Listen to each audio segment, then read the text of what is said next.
היום הראשון של ילדך בבית הספר.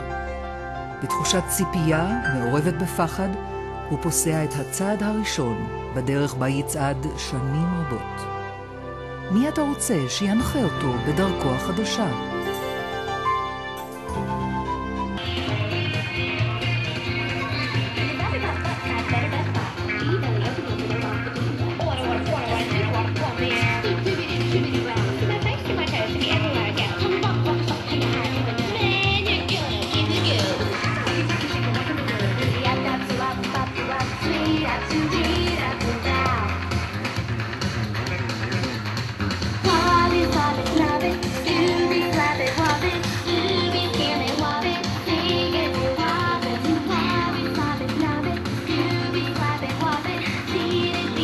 ברוכים הבאים לשובו. לאחר כמעט 15 שנות ניסיון בעבודה, עם יותר מ-15,000 תלמידים ברחבי הארץ, שובו מציגה סטנדרטים חדשים של מצוינות בחינוך ומסירות לתלמידיה. הארגון שהחל את פעילותו בטיפול בעולים חדשים, פותח כעת את שעריו גם למגזר הכללי בישראל. הורים רבים בישראל כבר נהנים מן היתרונות שבלימודי ילדיהם בשובו. הייתה החלטה משותפת של אשתי ואנוכי. והבנו שיש מערכת של ערכים שאינם קיימים בבתי ספר אחרים. וראינו באופן טבעי שזה דרך להמשיך. אנחנו חילוניים, בגדול. אני לא אנטי-דתית, כי אחרת לא הייתי שולחת אותם לבית ספר שובו, אבל בהחלט לא מפריע לי שהילדים יספגו קצת מסורת וקצת דברים על היהדות. כמובן, כאשר זה בא עם ערך מוסף מאוד גדול מבחינתי, שזה רמת הלימודים הגבוהה, אז זה משתלב טוב.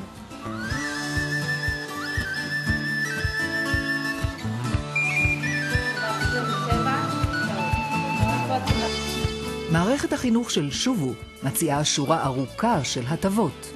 הוא ילמד פה ברמה גבוהה ובשקט ושלווה, מה שקשה למצוא היום במשרד החינוך.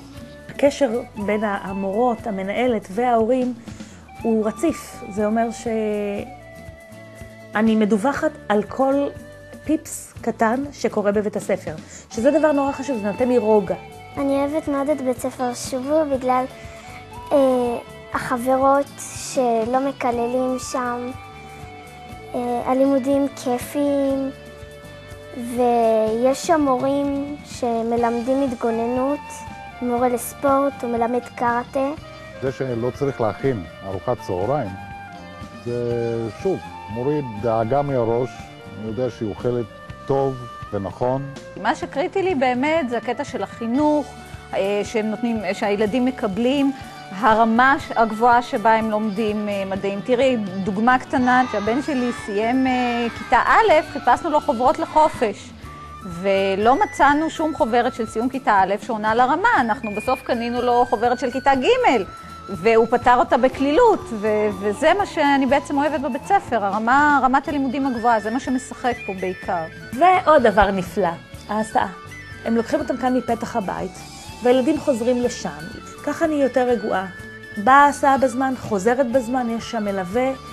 אז אני, שוב, כל התנאים, בוא נאמר, כדי להרגיע אותי, כל מה שאפשר לעשות, הם עושים.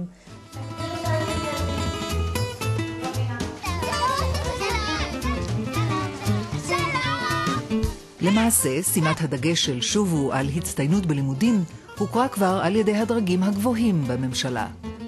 אני מאוד מעריכה את העבודה החשובה שנעשית ברשת שובו, שאני מכירה אותה. החינוך היהודי בכלל הוא חינוך מאוד חשוב. אני חושב שזה ארגון חשוב, אני חושב שהוא עושה עבודה מצוינת.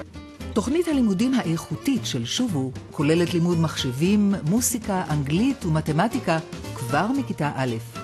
מדעים וטכנולוגיה, היסטוריה ואלקטרוניקה, אסטרונומיה, וכמובן תוכנית לימודי יהדות עשירה, הינם חלק מתוכנית הלימודים של שובו.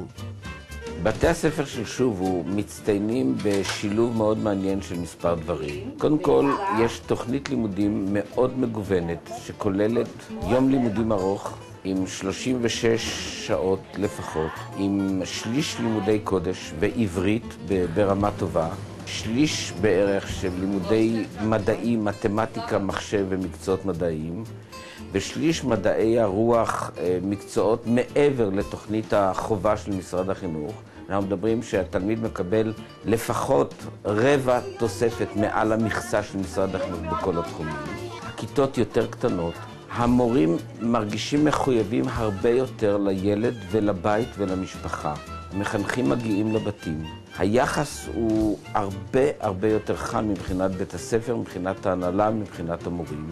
ומשיחות עם תלמידים הם מרגישים שבית הספר נותן להם תחושה של בית שני ולא בית ספר בלבד. בבתי הספר של שובו משתדלים לתת לתלמידים הרבה חום, הרבה אהבה, הרבה תשומת לב. ברגע שילד מקבל את הדברים האלו, זה מהווה לו אנרגיה טובה להוציא את הפוטנציאל שלו. וזה לא בגלל שהילד שינה את המבנה הגנטי שלו או את הפוטנציאל הלימודי שלו. ברגע שנותנים לילד את האפשרות, את הסביבה הטובה, את הבית החם בבית הספר, הוא מממש את הפוטנציאל שלו, וזה תוצאה שהוא מגיע להישגים גבוהים יותר.